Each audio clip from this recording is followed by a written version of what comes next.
ప్రజల కోసం కలిసి అడుగులు, శాంతి భద్రతలతో పాటు అభివృద్ధికి ప్రాధాన్యతనిస్తామని కలెక్టర్ కీర్తి చేకూరి ఎస్పీ డి నరసింహకిషోర్ ప్రకటించారు. ఇటీవల అమరావతిలో జరిగిన జిల్లా కలెక్టర్లు, ఎస్పీల సమావేశంలో పాల్గొని వచ్చిన వారు ఈ మేరకు సంయుక్తంగా ప్రకటించడం విశేషం. ఇటీవలే కలెక్టర్గా బాధ్యతలు స్వీకరించిన కీర్తిని ఈరోజు ఉదయం కలెక్టర్ కార్యాలయ ఛాంబర్లో ఎస్పీ డి నరసింహకిషోర్ మర్యాదపూర్వకంగా కలిసి పుష్పగుచ్చం అందజేసి శుభాకాంక్షలు తెలియజేశారు. ఈ సందర్భంగా జిల్లా అభివృద్ధి, శాంతి భద్రతల పరిరక్షణ, చట్ట వ్యవస్థల సమర్థవంతమైన అమలు వంటి విభిన్న అంశాలపై ఇరువురు అధికారులు చర్చించుకున్నారు. జిల్లా రెవెన్యూ, పోలీస్ విభాగాలు సమన్వయంతో కలిసి ముందుకు సాగి ప్రజలకు మరింత మెరుగైన సేవలు అందించాలని నిర్ణయించారు. 2027 గోదావరి పుష్కరాలను ఘనంగా నిర్వహించేందుకు వీలుగా శాఖల వారీగా సమగ్ర ప్రాజెక్టు నివేదికలు సిద్ధం చేయాలని పురపాలక శాఖ మంత్రి పి. నారాయణ అధికారులను ఆదేశించారు. నగరపాలక సంస్థ కార్యాలయంలో కలెక్టర్ చేకూరి కీర్తి అధ్యక్షతన అన్ని శాఖల అధికారులు, ప్రజాప్రతినిధులతో ఆయన సమీక్ష నిర్వహించారు. ఈ సమావేశంలో ఎమ్మెల్యేలు ఆదిరెడ్డి శ్రీనివాస్, బత్తుల బలరామకృష్ణ, ముప్పిడి వెంకటేశ్వరరావు, రుడా చైర్మన్ బొడ్డు వెంకటరమణ తదితరులు పాల్గొన్నారు. ఈ సందర్భంగా ట్రాఫిక్ మళ్లింపు, రవాణా, ఘాట్ల అభివృద్ధి తదితర అంశాలపై రూపొందించిన పవర్ పాయింట్ ప్రజెంటేషన్పై సమగ్రంగా చర్చ జరిపారు. ఈ సమావేశంలో నారాయణ మాట్లాడుతూ 2027లో మహా గోదావరి పుష్కర పనులు, నగరాభివృద్ధి పనులపై ప్రత్యేక దృష్టి సారించాలని అధికారులను ఆదేశించారు. అక్టోబర్ మొదటి వారంలో రాష్ట్ర ముఖ్యమంత్రి సమక్షంలో ఆ మేరకు గోదావరి పుష్కరాల కోసం రూపొందించిన అంశాలు, నిధుల కేటాయింపులపై సమావేశం నిర్వహించనున్నట్లు తెలిపారు. ఆలోగా ప్రతి శాఖ ఆధ్వర్యంలో డిపిఆర్ సిద్ధం చేయాలని అధికారుల్ని ఆదేశించారు. గత ప్రభుత్వం ప్రజలపై చెత్త పన్ను విధించి 85 లక్షల టన్నుల చెత్త వదిలి వెళ్లిందన్నారు. అయితే కూటమి ప్రభుత్వం వచ్చాక ఇప్పటి వరకు 83 లక్షల టన్నులను తొలగించామని మంత్రి నారాయణ పేర్కొన్నారు. అక్టోబర్ 2 నాటికి మిగిలిన 2 లక్షల టన్నులకు కూడా పూర్తిగా తొలగిస్తామని స్పష్టం చేశారు.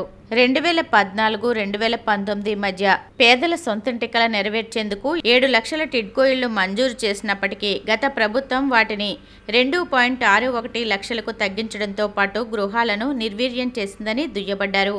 అంతేకాకుండా బ్యాంకులకు 140 కోట్లు ఎన్పిఏ భారాన్ని మిగిల్చిందని, లబ్ధిదారులు ఇబ్బందులు పడకుండా ఆ మొత్తాన్ని కూటమి ప్రభుత్వం భరించిందని తెలిపారు. రాష్ట్ర వ్యాప్తంగా 163 ప్రాంతాలకు గాను నిన్న 80 చోట్ల టిడ్కో పనులు తిరిగి ప్రారంభమయ్యాయని, మిగిలిన 83 చోట్ల త్వరలో ప్రారంభమవుతాయని వివరించారు. గంజాయి, డ్రగ్స్ కేసుల్లో నిందితులకు శిక్షలు అమలు జరిగేలా దర్యాప్తు చేపట్టాలని eagle inspector G. Ravikumar, PV Suryamohan Rao జిల్లాలోని అన్ని పోలీస్ స్టేషన్ల అధికారులు సూచించారు. ఈగల్ ఐజీఏ రవికృష్ణ ఆదేశాల మేరకు తూర్పుగోదావరి జిల్లాలోని ఎస్ఐలు, రైటర్లు, అసిస్టెంట్ రైటర్లు, కంప్యూటర్ ఆపరేటర్లకు ఎన్డీపీఎస్ కేసుల దర్యాప్తు, ఛార్జిషీట్ల దాఖలు తదితర అంశాలపై అవగాహన కార్యక్రమాన్ని ఎస్పీ కార్యాలయంలో నిర్వహించారు. ఈ సందర్భంగా ప్రత్యక్షంగా కూడా అవగాహన కల్పించారు. ఈ కార్యక్రమంలో అదనపు ఎస్పీలు NBM Muralikrishna, AV Subbaraju, L Arjun, DSP B Ramakrishna, ఇతర అధికారులు మరియు ఈగల్ సిబ్బంది పాల్గొన్నారు. మహిళలకు పోషకాహారంపై రేపు ఆదికవి నన్నయ్య యూనివర్సిటీలో వర్క్షాప్ నిర్వహించనున్నట్లు వీసీ ఆచార్య ఎస్ ప్రసన్నశ్రీ తెలిపారు. ఈ అవకాశాన్ని మహిళలు సద్వినియోగం చేసుకోవాలని పిలుపునిచ్చారు. రాయల్ సొసైటీ ఆఫ్ కెమిస్ట్రీ స్థానిక డెక్కన్ విభాగం ఆధ్వర్యంలో university placement and skill development సహకారంతో కెమిస్ట్రీ విభాగంలో మహిళలకు పోషకాహారంపై వర్క్షాప్ నిర్వహిస్తున్నామని చెప్పారు. ఈ కార్యక్రమంలో సహజ ఆహారం పోషక విలువలపై అవగాహన, మహిళల్లో ఆరోగ్యకరమైన ఆహారపు అలవాట్ల గురించి అవగాహన పెంచడం లక్ష్యంగా నిర్వహిస్తున్నామన్నారు. ఈ కార్యక్రమంలో మహిళల ఆరోగ్యకరమైన వంటకాలపై పోటీ నిర్వహిస్తామని, మహిళలు తమ ఇంటి వద్ద ఆహార పదార్థాలు సిద్ధం చేసి తీసుకురావాలని చెప్పారు. కృత్రిమ రంగులు లేకుండా రుచిగా, శుచిగా శాకాహారం మాత్రమే తీసుకురావాలని, మిల్లెట్ ఆధారిత ఆహార పదార్థాలకు ప్రాధాన్యత ఇవ్వడం జరుగుతుందన్నారు. చదువుతో సంబంధం లేకుండా మహిళలు ఎవరైనా హాజరై 50 రూపాయలతో స్పాట్ రిజిస్ట్రేషన్ చేసుకుని ఈ పోటీల్లో పాల్గొనవచ్చునని, పోటీలలో విజేతలకు బహుమతులు ప్రదానం చేస్తారని చెప్పారు. అలాగే చాక్లెట్ తయారీపై వర్క్షాప్లో పి. లక్ష్మి ఉపన్యసిస్తారని, కన్వీనర్లుగా Royal Society of Chemistry chairman professor V. Peesapati, ఆచార్య బి. జగన్మోహన్ రెడ్డి వ్యవహరిస్తారని తెలియజేశారు. మరిన్ని వివరాలకు 9347153270 ఈ నెంబర్ను సంప్రదించవచ్చునన్నారు. మహిళలు, గర్భిణీ స్త్రీల ఆరోగ్యం దేశ బలానికి పునాది అని రాజమహేంద్రవరం ఎంపీ దగ్గుపాటి పురంధరేశ్వరి అన్నారు.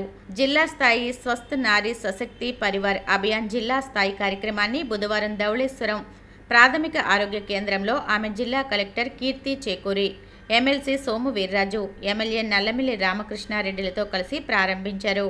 మహిళలు, గర్భిణీ స్త్రీల ఆరోగ్యం దేశ బలానికి పునాది అని, ఈ అభియాన్ ద్వారా ప్రతి కుటుంబం ఆరోగ్యవంతంగా ఉండేందుకు ప్రభుత్వం పథకాలు అందుబాటులోకి వస్తాయని చెప్పారు. జిల్లా కలెక్టర్ కీర్తి చేకూరి మాట్లాడుతూ, స్వస్థ నారీ సశక్త పరివార్ అభియాన్ కార్యక్రమం సెప్టెంబర్ 17 నుంచి అక్టోబర్ 2, 2025 వరకు జిల్లా వ్యాప్తంగా నిర్వహించనున్నట్లు తెలిపారు. జిల్లాలో మొత్తం 421 ఆరోగ్య శిబిరాలు ఏర్పాటు చేస్తారని, వీటిలో పీహెచ్సీలు, సీహెచ్సీలు, జిల్లా ఆసుపత్రులు, ఆయుష్మాన్ ఆరోగ్య మందిరాల్లో ప్రత్యేక వైద్య శిబిరాలు జరుగుతాయని వివరించారు.